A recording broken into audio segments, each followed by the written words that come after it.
Alors, on va continuer à descendre nos différents réglages.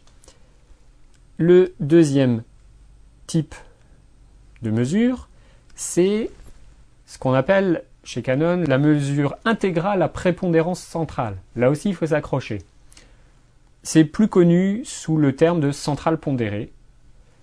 C'est la seule mesure de la lumière qui existait sur les réflexes de vos grands-parents.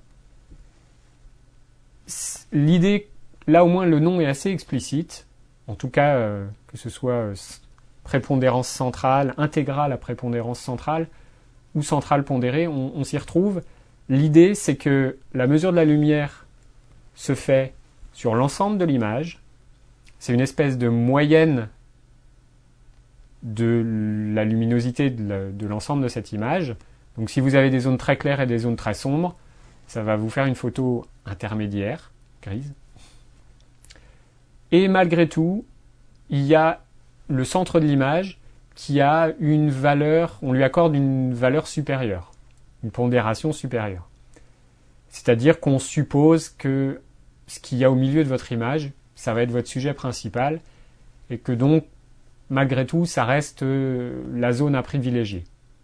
Donc si vous faites un portrait, que votre visage est au milieu, et qu'à côté, vous avez un super contre-jour, l'appareil photo ne va pas complètement se planter à cause du contre-jour, grâce au fait qu'il lui donne une prépondérance, c'est le cas de le dire, à la partie centrale de l'image.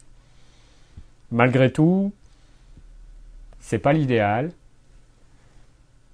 Au moins on sait de la manière dont elle va réagir, mais ça reste quand même un peu l'ancêtre de la mesure.